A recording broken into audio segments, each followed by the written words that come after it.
So what I'm going to do today is I'm going to talk about how I've been applying augmented intelligence, which I call AI+, to computer science courses that I've been teaching. And I'll first start by talking about some of the ways I've been applying it across the board in a couple of my courses, and then I'll focus in on more specific things in later parts of the talk. So anybody here remember the 1964 movie Dr. Strangelove, which had the tagline, "How I Stopped Worrying and Loved the Bomb"? Well, I decided to stop worrying and I'm going to love the bot, because I decided that the problem we were facing today is too many people want to pretend like generative AI doesn't exist, and they want to kind of cover themselves with their hands or hide their head in the sand, but we really need to embrace it and learn how to be more effective at teaching. So what is augmented intelligence? It's basically the human-centered view of AI. It's about trying to amplify human creativity, not replace it, not supplement it, but not supplant it, I'm sorry. But it's basically about supplementing and improving and making people be able to be more creative in all the things that they do. There's obviously lots of other examples outside of computer science where this matters, but I'm going to focus on computer science here. I've been applying AI Plus to a bunch of courses I was teaching at Vanderbilt University, and these courses focused largely on parallel functional programming with Java on the Android platform. And I also did a lot of work where I was taking the mobile devices and connecting them to back-end web services developed using Spring, WebFlux, and WebMVC, which are basically programming environments for programming web devices and web systems. In particular, we were doing some really cool things, building a movie recommendation system using AI, and it had some AI parts and it had some non-AI parts. And so I was trying to figure out how I could be more effective at teaching by using these tools. This particular set of courses I was teaching were what we would call at Vanderbilt mezzanine courses. I think what they're probably called here are courses that are cross-listed between 400 and 600 level. So we would have seniors, sometimes juniors, and graduate students taking the course. Focusing on using AI in those courses was really important because it avoided a lot of the thorny issues we were going to have to wrestle with very soon when trying to decide how to teach these courses for incoming first-year students. It's a lot harder to figure that out because there's certain things that you'd get by the time you've gone through the School of Hard Knocks about programming and problem solving and debugging, where AI can be an accelerator, a way to get you to be more effective. If we're not careful, though, we will not teach people the critical skills necessary to program, and will turn out a generation of vibe coders who won't actually really understand what it is they're doing, but they'll be able to generate like really cool websites. So let me talk about some examples. I love visualizations. Most of my visualizations are made with AI. Some of the stuff here is older school, where you can have a meme generator. So here's the most interesting man in the world, the Dos Equis man, and he always says something funny, and so I decided I would say, I don't always use ChatGPT to program, but when I do, I get a lot smarter. So that's my starting point. And really what I was trying to do was make my lectures and my assignments and my examples more interesting and help me expand what I could teach effectively. So one of the things I used it for was there were certain topics that I just had never had time to master in earlier parts of my career. I was really up to speed on distributed computing. I was really up to speed on concurrency. I was really up to speed on functional programming and object-oriented programming. But I never really had a chance to spend time digging into how to program databases using the latest and greatest reactive and relational technologies in Java's WebFlux and WebMVC. So I needed to come up to speed on that because I wanted to be able to teach a course that was both front-end on mobile devices and back-end in these web environments. And I needed to really learn how to do the web stuff so I could teach it to the students. So rather than go back and get a PhD in object-oriented or relational or reactive database programming or go to night school, I decided to work with ChatGPT in order to make me able to become very proficient very quickly. So some of the things I did was I used natural language prompts to generate database query methods. If you're familiar with the way that Spring works, you can actually encode the names of the methods to describe how the actual SQL queries will be done. And it's really cool because you're kind of programming in a more declarative sense. You don't have to know the obscure SQL syntax. And so I was trying to figure out if I could program these things by natural language. So I would say, please generate a Spring Data API method that finds all the movie rows in the database that contain a query string, ignoring case, and then return them in ascending order, sorted in ascending order. And of course, boom, it did that almost instantaneously and generated the results. And then I said, please explain what the SQL query looks like underneath the hood that this data API represents. And of course, it instantly would tell me what the SQL query was like. So that way, I didn't really have to become an expert on the obscure SQL syntax. I had to explain what I wanted. ChatGPT generated the method names, and then I could find out what the underlying syntax really looked like. And I don't know about you, but I would much rather explain things like this and have methods that kind of describe themselves rather than having to do something that's much lower level. So it's kind of like the difference between programming in a higher level language versus assembly code, where you have to say everything you want done. So that was pretty cool. I could very quickly figure out what these things were by going from what I wanted to describe to what was actually happening under the hood. Something else I wanted to be able to do was generate code using some techniques that I wasn't yet entirely familiar with. So I had, again, not always been following certain paradigms or trends, but I wanted to learn enough that I could teach my students. So one really interesting thing I learned how to do with my chat buddy was to be able to program custom SQL queries. It turns out that there's certain things that are very difficult to express in Spring's data API because it just doesn't handle certain use cases. So I wanted to be able to do more sophisticated kinds of queries where I wanted to be able to have either conjunction or disjunction of the elements that were passed in as a list of strings. And that's not easily done with the data API. So again, working with ChatGPT, I was able to figure out how to write code to do this, and then I worked to have it generate into a functional Java streams-like format, which is really, really super cool. The other things I didn't really want to have to spend my life doing was trying to figure out what imports I had to bring into my code in order to make them compile properly with IntelliJ. So once again, ChatGPT would say, well, you need to include these various things. So that was just taking some tedious, mundane aspects off of my plate so I could focus on the logic and not so much on the nitty-gritty details. There's also some other things I wanted to do. I wanted to really emphasize to my students the importance of documenting their code. And one of the things you quickly learn is that many people like to write code, but for various reasons they don't like to write comments. The new generation of tools, IDEs, or ChatGPT does a great job of taking code and then reverse engineering the documentation from it.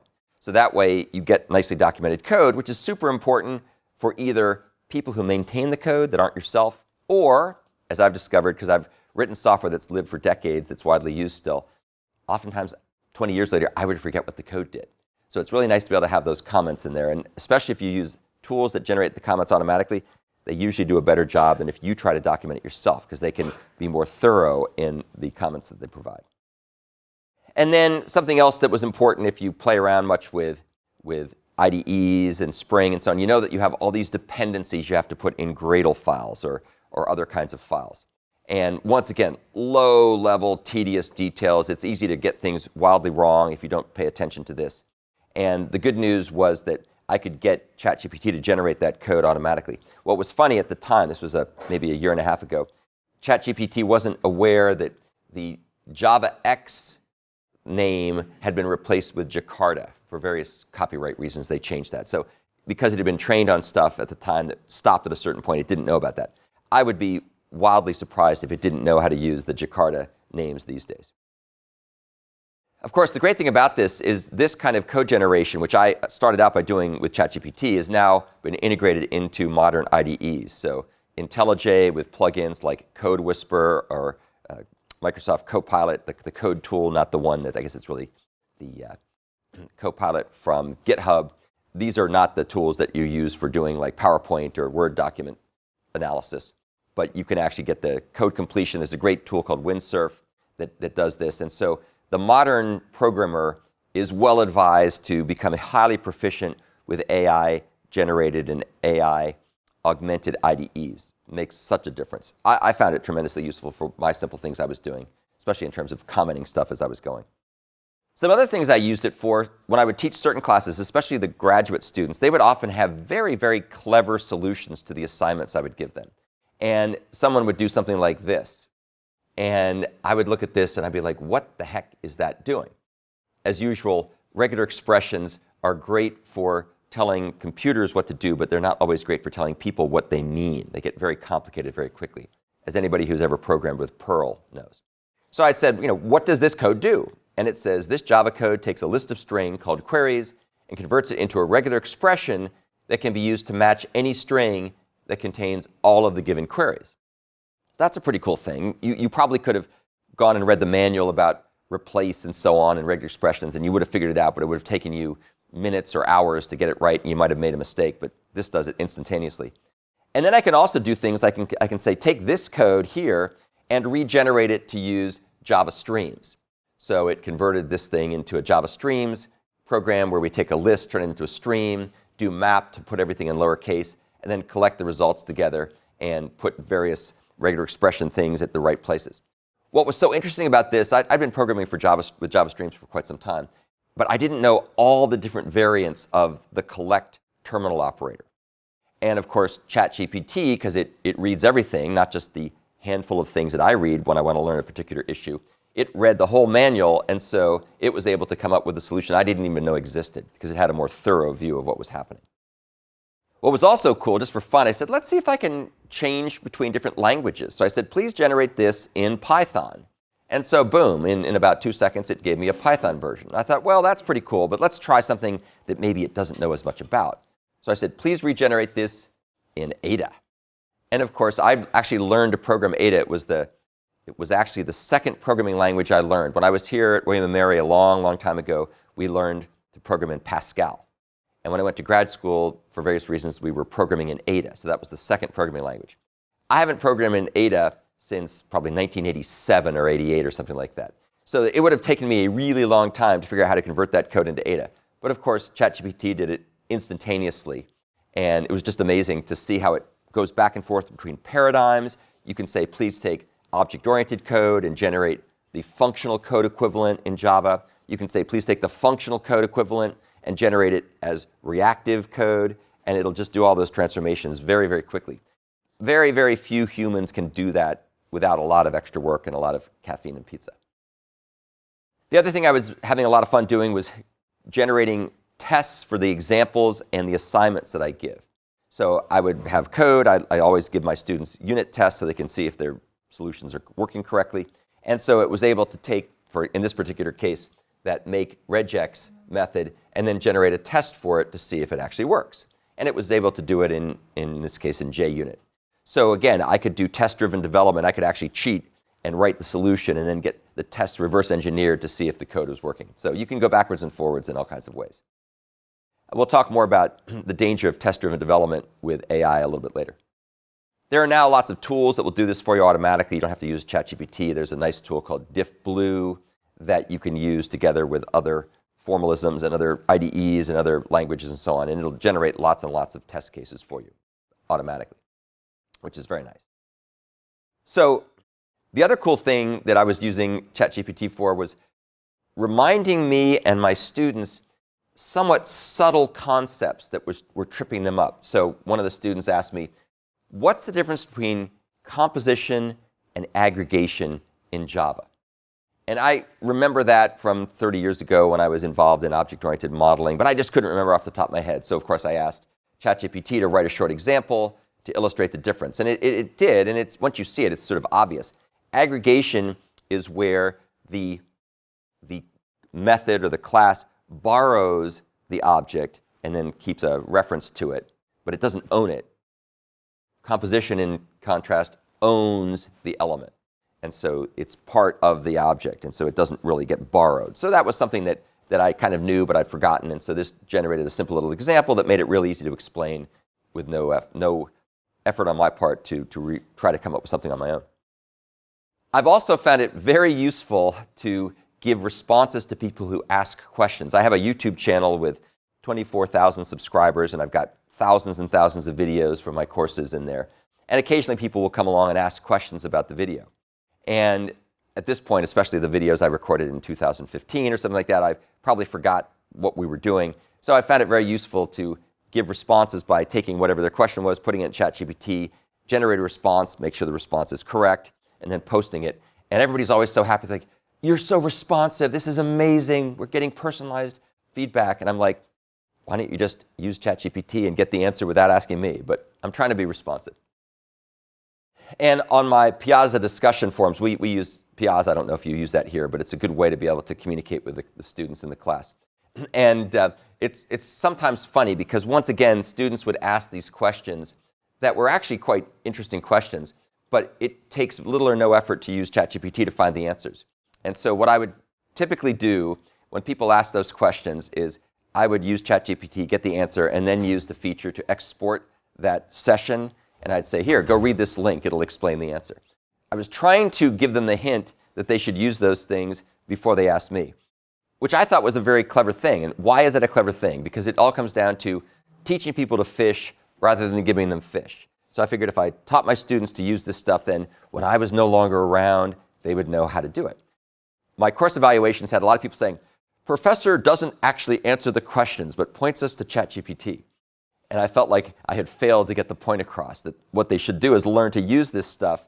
I'm always happy to answer the question, but I figured that that was a better way to learn how to be self-sufficient. So it's a double-edged sword. There's also, this is something getting off tangent, but really quick. When the concept of a massive open online course came out 12 years ago or so, 13 years ago, there were a lot of people who said, we've got to transition being a professor from being the sage on the stage model, which is the historical way we've been professors, to the guide on the side. Because the idea was people would watch videos as opposed to hearing the professor lecture, and then they would show up and there would be a discussion, and the professor was just a guide. And I remember thinking, that's a going out of business plan for being a professor. If you are the guide on the side, you're adding very little value, and you're going to be replaced by somebody who's basically a recitation lead. So it gets even more interesting now that we've got generative AI, and I haven't quite figured out what the slogan is for that yet. But clearly, people are going to be able to use this technology to be as proficient as the professors in almost everything very fast. And so we have to figure out as an industry, as an academic scholar program, how we're going to respond to that. The jury is still out on that. Something else that was really cool about ChatGPT was it allowed me to be able to provide responses to questions where there really was no easy way to find the answer on the internet by searching in traditional ways. This may have been solved because Google is now using AI search, but I wanted to be able to explain to the students the difference between Java parallel streams and Project Reactor's parallel flux class, which is a really cool feature, but very, very sparsely documented. And so after not being able to find any conceivable way of explaining this, I was able to use ChatGPT to come up with an explanation, which I then put on my session and exported it so people can learn this stuff. And it's much more fulsome and thorough than trying to find the answers anywhere else on the web, which I thought was kind of cool. So what was important about all this, the takeaway point from this was doing all the things I just described the old-fashioned way, like trying to learn how to do database programming with WebFlux or WebMVC, would have taken me weeks or months or forever because I never would have had the time to do it, instead of taking me minutes or hours to come up to speed. And fortunately, because I had enough experience as a programmer, once I was understanding what was going on, I could turn around and make slides and give presentations very quickly to teach it to my students. But I had just never been able to rationalize taking the time to learn it the old-fashioned way. So it's kind of like the difference between having a maze and trying to figure out how to get through it, which is hard, versus having someone give you a path through the maze where it's easy to check whether it's correct or not. So that's the end of the first discussion, which is just an overview of how I've been applying augmented intelligence to my computer science courses.